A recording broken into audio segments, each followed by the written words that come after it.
نہایت ہی واجب الاحترام بزرگان محترم برادران عزیز، آج ہم آپ کی خدمت میں حضرت عبداللہ ابن مسعود رضی اللہ تعالی عنہ کا ایک خاص عمل پیش کر رہے ہیں، جو حضرت عبداللہ ابن مسعود رضی اللہ تعالی عنہ خود فرماتے ہیں کہ نادانوں اور بے وقوفوں کو یہ عمل نہ دیجیے۔ یہ نماز پڑھنے کو اور خاص دعائیں سجدے میں کرنے کو اگر نادان کو دی گئی تو وہ کسی کی جلد بازی میں کسی کا نقصان کر بیٹھے گا، بجائے اس کی بھلائی کے اس کا نقصان کر بیٹھے گا۔ اور اس نماز کو اکابر امت نے پڑھا اور بارہا کا ان کا تجربہ ہے۔ حضرت امام حاکم رحمۃ اللہ علیہ فرماتے ہیں، حمید ابن حرب رحمۃ اللہ علیہ فرماتے ہیں کہ میں نے اس کا بارہا تجربہ کیا، بار بار دیکھا۔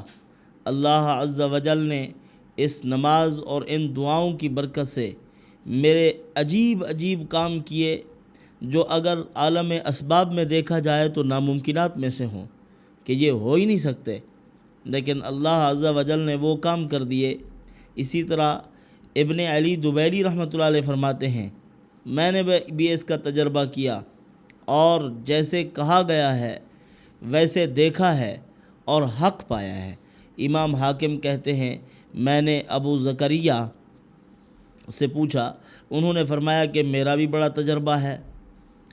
اسی طرح بہت سے اکابر امت نے، علماء امت نے اس نماز کا اور ان دعاؤں کا بارہا تجربہ کیا، ان کے کام آسان ہو گئے۔ اللہ عز و جل نے ان کی ساری پریشانیاں ان سے دور کر دی اس نماز کی برکت سے، اور ایسے ایسے کام کیے جو معجزاتی طور پر اللہ عز و جل نے ان کو پایہ تکمیل تک پہنچایا ہے۔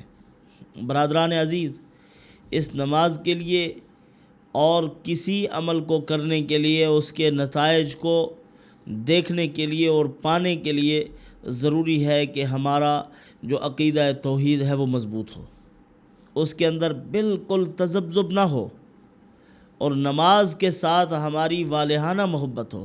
یہ بھی ایک نماز کا عمل ہے، اور نماز کے اندر ہی سجدے میں ان دعاؤں کو پڑھنا ہے۔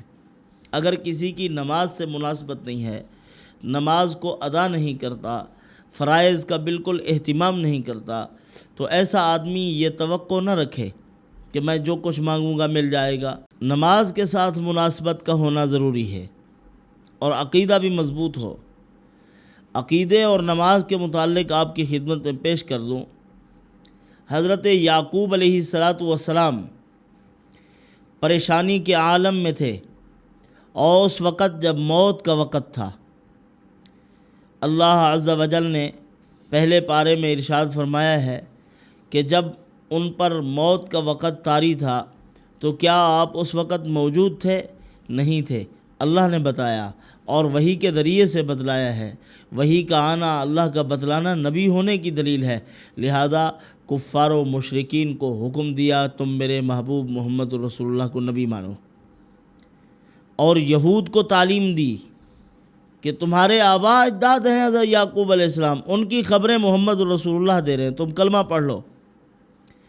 تو حضرت یعقوب علیہ السلام کو خیال آیا کہ میں اپنے خاندان کو، اہل و عیال کو بلاؤں اور ان کو ایک نصیحت کروں، وصیت کروں۔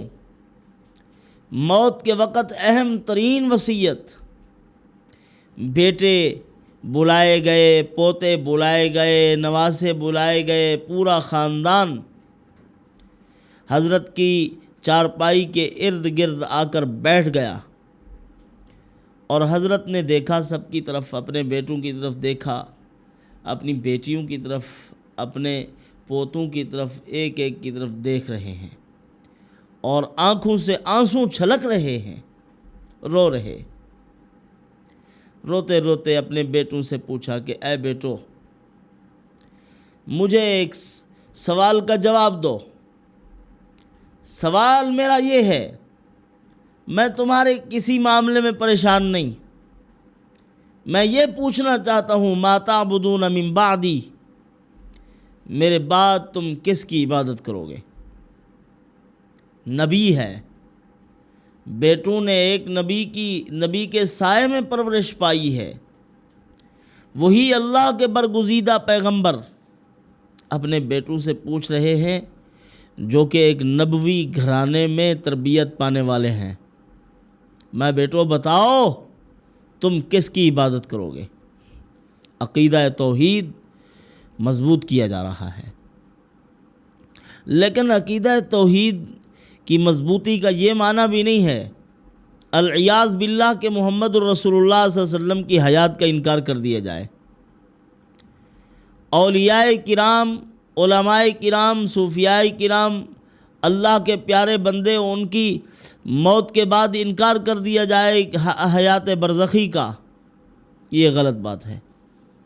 اور رسول اللہ صلی اللہ علیہ وسلم کی حیات طیبہ کے متعلق تو بہت سی روایات ہیں، اور یہاں تک موجود ہے کہ آپ صلی اللہ علیہ وسلم کو جو حیات حاصل ہے وہ دنیا سے زیادہ طاقتور ہے۔ کوئی کیل ٹھونستا، حضرت عائشہ رضی اللہ تعالیٰ عنہ ہمسایوں کو منع کرتی کہ تم یہاں سے کیل لگا رہی ہو اپنے گھروں میں، زور زور سے آوازیں آ رہی ہیں، شور ہے۔ محمد الرسول اللہ صلی اللہ علیہ وسلم کے وصال کے بعد فرماتی ہیں کہ حضور کے آرام میں خلل آتا ہے، ادب کرو۔ تو حضرت نے پوچھا ما تعبدون من بعدی، میری اولاد کس کی عبادت کرو گے؟ اب شک و شبہ تو نہیں ہے نا، لیکن پوچھ رہے ہیں، مقصد کیا ہے؟ تاکید کر رہے ہیں کہ اللہ کے علاوہ کسی کی عبادت جائز نہیں، کسی کو مؤثر بالذات سمجھنا جائز نہیں، اور اپنے معاملات کسی غیر کے سپرد کرنے جائز نہیں۔ اللہ سے مانگنا ہے، جب بھی مانگنا ہے، جو مانگنا ہے اسی کی عبادت کرنی ہے، عبادت بھی اسی کی، استعانت بھی اسی سے، مدد طلب کرنی ہے تو اللہ سے کرنی ہے۔ یہ تعلیم دی ہے اپنی وفات کے وقت انبیاء علیہم السلام۔ یہ دیکھنا چاہتے ہیں جس عقیدے پر، جس مشن اور کاز پر ہم نے محنت کی ہے، جو سرمایہ ہم نے اپنی نسلوں میں اور امتوں میں منتقل کیا ہے، عقیدے کی سلامتی کا ذرا وہ دیکھ لیں، وہ عقیدہ سلامت بھی ہے یا نہیں۔ قربان جائیے محمد الرسول اللہ صلی اللہ علیہ وسلم کے قدموں پر، ہمارے ماں باپ حضور پر قربان ہوں۔ اللہ کے نبی صلی اللہ علیہ وسلم مرض الوفات میں ہیں، اسی دوران جب صحابہ کرام کی عبادت کو دیکھتے ہیں تو حضور مسکرا پڑتے ہیں۔ 29 صفر کو رسول اللہ صلی اللہ علیہ وسلم بیمار ہوئے، اور 12 ربیع الاول آپ صلی اللہ علیہ وسلم کا وصال ہوا ہے۔ یہ 13 دن حضور صلی اللہ علیہ وسلم کے علالت میں گزرے، بیماری میں گزرے اور بستر پر گزرے۔ آپ صلی اللہ علیہ وسلم پر غشی طاری ہو جاتی تھی، تو اسی دوران آپ صلی اللہ علیہ وسلم نے سیدنا صدیق اکبر رضی اللہ تعالیٰ عنہ کو مصلی پر اپنا یعنی خلیفہ بنایا۔ آپ مصلی پر کھڑے ہو کے نمازیں پڑھائیں، یہ امامت کبریٰ ہے۔ مصلی پر کھڑا ہونا، آخرت کے امور میں رسول اللہ صلی اللہ علیہ وسلم نے امت کے معاملے میں سب سے زیادہ اعتماد سیدنا صدیق اکبر پر کیا ہے۔ سارے صحابہ عادل تھے، پہلا خلیفہ مقرر کیا گیا، صدیق اکبر رضی اللہ عنہ کو نمازیں وہی پڑھا رہے ہیں۔ حضور صلی اللہ علیہ وسلم نے حضرت عائشہ رضی اللہ عنہ سے فرمایا مرو ابا بکر فلیصلی بالناس، ابو بکر کو کہو نمازیں پڑھائے لوگوں کو۔ اماں نے کہا یا رسول اللہ، ابا رقیق القلب ہے، دل کے نرم ہیں، وہ تکلیف میں ہیں، وہ برداشت نہیں کر سکتے کہ آپ کے مصلی پر کیسے کھڑے ہوں۔ حضور نے سختی سے فرمایا کہو ابو بکر کو مصلی پر کھڑے ہو کر نماز پڑھائے۔ حضرت علی رضی اللہ تعالیٰ نے غالباً فرمایا جن کو حضور نے ہماری آخرت کا امام بنایا ہے وہ ہماری دنیا کا امام بھی وہی ہے، امیر المومنین وہی ہے۔ اور کچھ لوگ ہیں جو کہتے ہیں کہ نہیں، ان کی خلافت ثابت نہیں ہے۔ خلیفہ بلا فخر حضرت علی رضی اللہ تعالیٰ عنہ۔ حضرت علی تو ان کے ہاتھ پہ بیعت کرنے والے ہیں، اور اماں فاطمہ رضی اللہ عنہ کا انتقال ہوتا ہے اور جنازے کے لیے سیدنا صدیق اکبر کو آگے کھڑا کرتے ہیں۔ دشمنوں کے ساتھ یہ سلوک ہوتا ہے یا اپنوں کے ساتھ ہوتا ہے؟ یہ محبت ہے۔ تو صدیق اکبر رضی اللہ تعالیٰ عنہ نے نمازیں پڑھانا شروع کر دی۔ وقت گزرا، آخری دن آپ صلی اللہ علیہ وسلم کی زندگی کا وہ کھڑکی جو کھڑکی ریاض الجنہ میں کھلتی ہے، آپ صلی اللہ علیہ وسلم وہ کھڑکی کھول کے اپنے صحابہ کرام کو دیکھ رہے اور تھوڑا اٹھے، جو غشی تھی بستر سے اٹھ نہیں سکتے تھے، آپ صلی اللہ علیہ وسلم اٹھ کر مسجد نبوی میں تشریف لائے اور اپنے صحابہ کرام کو دیکھ کے تبسم فرمایا، ہنس پڑے، خوش ہوئے ان کی نماز کو دیکھ کے۔ اسی لیے آپ صلی اللہ علیہ وسلم نے فرمایا جعلت قرۃ عینی فی الصلاۃ، میرے آنکھوں کی ٹھنڈک نماز میں ہے۔ اور آج جو ہم عمل پیش کر رہے ہیں یہ بھی نماز کا ہے، جو دعائیں پیش کرنی ہیں وہ دعائیں بھی آپ نے نماز کے سجدے میں ادا کرنی ہیں، تب جا کے مسائل حل ہوں گے۔ تو آپ صلی اللہ علیہ وسلم نے فرمایا جعلت قرۃ عینی فی الصلاۃ، میرے آنکھوں کی ٹھنڈک نماز میں ہے۔ نماز کو دیکھے آنکھیں ٹھنڈی ہو گئی، مسکرا پڑے، ہنس رہے ہیں، اور صحابہ کرام کو تو اتنی خوشی ہوئی کچھ نماز توڑنے کو آ گئے کہ حضور سے ملاقات کریں۔ حضرت صدیق اکبر رضی اللہ تعالیٰ عنہ نماز پڑھا رہے، جب محسوس کیا کہ حضور تشریف لا رہے ہیں، مصلی سے ہٹنے لگے۔ آپ صلی اللہ علیہ وسلم نے اشارہ فرمایا کھڑو کھڑو نماز پڑھاؤ۔ نماز پڑھائی سیدنا صدیق اکبر رضی اللہ تعالیٰ عنہ نے، حضور نے نماز پڑھی۔ نماز کے بعد پھر آپ صلی اللہ علیہ وسلم، فجر کی نماز ہے یہ، بستر پر تشریف لائے، پھر زندگی میں نماز نصیب نہ ہوئی، آپ صلی اللہ علیہ وسلم کا انتقال ہو گیا۔ تو برادران عزیز، آپ صلی اللہ علیہ وسلم خوش ہو رہے ہیں، اور آخری نصیحت حضور کیا فرما رہے ہیں؟ الصلاۃ الصلاۃ، نماز کا خیال رکھنا ہے، نماز پڑھنی ہے، نمازوں کا خوب اہتمام ہونا چاہیے۔ تو بہرحال آج بھی ہم ایک نماز کا عمل پیش کر رہے ہیں، اور انبیاء علیہ الصلوۃ والسلام کی کھیتی اور فصل اور ان کی زندگی کا سرمایہ وہ یہی روحانی اعمال ہوتے ہیں، وہ دنیاوی چیزیں نہیں ہوا کرتی، وہ اسی سے خوش ہوتے ہیں۔ قرآن نے کہا ہے یوجب الزراع، جس طرح کسان اپنی کھیتی کو دیکھ کے خوش ہوتا ہے، انبیاء علیہ السلام اپنے صحابہ کو، اپنی تربیت کو جب اپنی آنکھوں سے دیکھتے ہیں تو خوش ہوتے ہیں۔ تو بہرحال حضرت عبداللہ ابن مسعود رضی اللہ تعالی عنہ کی روایت ہے، فرماتے ہیں کہ جناب رسول اللہ صلی اللہ علیہ وسلم نے فرمایا اثنتا عشرۃ رکعۃ تصلیہن من لیل او نہار، کہ 12 رکعتیں ہیں، ان 12 رکعتوں کو دن میں پڑھ لو یا رات میں پڑھ لو۔ اور فرمایا وَتَشَهُدُ بَيْنَ كُلِّ رَكَعَتَيْنِ فَإِذَا تَشَهَّدْتَ فِي آخِرِ صَلَاتِكَ، جب نماز کے آخری تشہد میں پہنچو فَأَثْنِ عَلَى اللَّهِ عَزَّ وَجَلَّ وَصَلِّ عَلَى النَّبِيِّ صلی اللہ علیہ وسلم، اس میں اللہ کی تعریف کرو اور محمد الرسول اللہ صلی اللہ علیہ وسلم پر درود پڑھو، ثم اسجدوا، پھر سجدہ کرو، ثم اسجد، پھر سجدے میں چلے جاؤ، وقرأ وانت ساجد فاتحۃ الکتاب 7 مرات، تو اس میں آپ 7 مرتبہ سورۃ فاتحہ پڑھو۔ اور آگے فرمایا وَقُلْ لَا إِلَهَ إِلَّا اللَّهُ وَحْدَهُ لَا شَرِيكَ لَهُ لَهُ الْمُلْكُ وَلَهُ الْحَمْدُ وَهُوَ عَلَى كُلِّ شَيْءٍ قَدِيرٌ 10 مرات، یہ کلمہ آپ 10 مرتبہ پڑھ لو۔ ثم قل اللہم منی اسألک بمعاقد العز من عرشک ومنتہى الرحمت من کتابک واسمک الأعظم وجدک الأعلی وکلماتک التامہ ثم سل حاجتك ثم ارفع راسك ثم سلم يمينا ولا تعلموها السفهاء فإنهم يدعون بها فيستجاب. آپ صلی اللہ علیہ وسلم نے فرمایا جب یہ پڑھ لو تو پھر 10 مرتبہ یہ کلمہ پڑھو اور پھر کہو اللہم منی اسألک.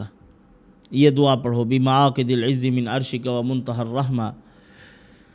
یہ دعا جب پڑھ لو تو ثم سل حاجتک، اپنی حاجت و ضرورت مانگو اللہ تعالیٰ سے، جو کام ہے پیش کرو، درخواست پیش کر دو. طریقہ بتلا دیا گیا ہے. بادشاہ یعنی شہنشاہ عالمین، سارے جہانوں کا رب العالمین، اسی کی بارگاہ میں درخواست پیش کرنے کا طریقہ رسول اللہ صلی اللہ علیہ وسلم نے بتلا دیا. فرمایا پھر سجدے سے سر اٹھاؤ اور پھر سلام پھیرو اور پھر اس کے بعد اللہ تعالیٰ سے دعا مانگو. دیکھو کہ کیسے آپ کے معاملات آسان ہوتے ہیں. اور فرمایا وَلَا تُعَلِّمُوهَا السُّفَهَاءَ، یہ دعا بے وقوفوں کو مت سمجھاؤ. نادان لوگ، جذباتی قسم کے لوگ، جس طرح ایک قاری صاحب نے ایک بچے کو مارا، بہت مارا، ناراضگی ہوتی ہے اپنی بیگم پہ، پھر مارتے ہیں چھوٹے بچوں کو، اور مارنے سے منع کیا گیا ہے. قرآن کی تعلیم کا جہاں ذکر ہے وہاں حکم ہے. الرحمن علم القرآن، صفت رحمان کو اللہ تعالیٰ نے پہلے بیان فرمایا ہے کہ تعلیم قرآن میں صفت رحمان ہونی چاہیے. استاذ کو مہربان ہونا چاہیے. اس نے بہت پٹائی کی ایک بچے کی، تو بچے سے پھر کہنے لگا جب مار مار کے تھکا، کہا کہ اب آپ کے لیے بد دعا کرتا ہوں. اس نے کہا عجیب بات ہے، مارا بھی خوب ہے اور بد دعا بھی کرتے ہو. اس نے کہا قاری صاحب آپ کی بد دعا قبول نہیں ہوگی. اس نے کہا نہیں میں بد دعا کروں گا. استاذ کی بد دعا قبول نہیں ہوتی تو کس کی ہوتی ہے؟ اس نے کہا استاذ محترم آپ جذباتی لوگ ہیں، اللہ تعالیٰ اس طرح جذباتی فیصلے نہیں کرتے. اللہ تعالیٰ وہ بڑے مہربان ہیں، بڑی محبت ہے ان کو ہمارے ساتھ. اس طرح نہیں آپ کہہ دو گے تو اللہ تعالیٰ کر دیں گے. ایسے آپ کی دعا شعا قبول نہیں ہونے والی استاذ محترم. تو بہرحال بچوں کو مار پیٹ کے بارے میں محتاط رہنا چاہیے، استاذ کو مہربان ہونا چاہیے. تو آپ صلی اللہ علیہ وسلم نے فرمایا وَلَا تُعَلِّمُوهَا السُّفَهَاءَ، بے وقوفوں کو یہ دعا نہ سکھلاؤ. فَإِنَّهُمْ يَدْعُونَ بِهَا فَيُسْتَجَابُونَ، فرمایا کہ یہ دعا مانگو اور دعا جب مانگو گے تو اللہ تعالیٰ قبول فرمائیں گے، اور بے وقوف جو ہیں وہ بھی مانگیں گے تو اللہ تعالیٰ قبول کر لیں گے. وہ کسی کا نقصان مانگ لیں گے تو اسی لیے ان کو نہیں بتلانی. آگے جو رسول اللہ صلی اللہ علیہ وسلم کا بتلایا ہوا، اور عبداللہ ابن مسعود رضی اللہ تعالیٰ عنہ وہ صحابی ہیں جن کے بارے میں حضور نے فرمایا کہ عبداللہ ابن مسعود تو ہمارے اہل بیت میں سے ہے. یعنی جب تک کہ پردے کا حکم نہیں آیا صحابہ کرام عبداللہ ابن مسعود رضی اللہ عنہ کو حضور کے گھر کا فرد سمجھتے رہے کہ ان کے گھر کا فرد ہے. محبت تھی، آنا جانا ہر وقت گھر میں کام کاج کے لیے رہتا تھا. پنڈلیاں چھوٹی چھوٹی تھی حضرت کی. تو ایک مرتبہ صحابہ کرام ان کو دیکھ کے درخت پہ چڑھے ہوئے تھے، وہ تو دیکھ کے تھوڑا ہنسنے لگے. آپ صلی اللہ علیہ وسلم نے فرمایا ان کی چھوٹی پنڈلیوں کو مت دیکھو، یہ اللہ کے میزان میں تمہارے احد پہاڑ سے زیادہ وزنی ہے. یعنی اللہ کے ہاں ان کا مقام ہے. آگے اکابر امت نے بارہا کا تجربہ کیا کہ اللہ تعالیٰ نے اس عمل کی برکت سے ہمارے بہت سے کام آسان کر دیے. آپ اگر اپنے معاملات آسان کروانا چاہتے ہیں 12 رکعتیں ہیں، اور 12 رکعتوں کو حضور صلی اللہ علیہ وسلم نے آسانی فرما دی. من لیل او نہار، رات کو پڑھو یا دن کو پڑھو، جب بھی چاہو پڑھ لو. پھر جب آخری تشہد میں پہنچو تو اللہ تعالیٰ کی حمد و ثنا بیان کرو، رسول اللہ صلی اللہ علیہ وسلم پر درود شریف پڑھو. پھر اس کے بعد سجدے میں چلے جاؤ، 7 مرتبہ سورۃ فاتحہ پڑھو، اور 10 مرتبہ لا الہ الا اللہ وحدہ، یہ چوتھا کلمہ ہے، یہ پڑھو. اور پھر اس کے بعد یہ دعا جو میں نے بتلائی ہے اللہم انی اسألک بمعاقد العز من عرشک، یہ دعا پڑھ لو. پھر سر اٹھاؤ، جو دعا مانگنی ہے مانگو، اللہ آسان فرما دیں گے. وما علینا الا البلاغ.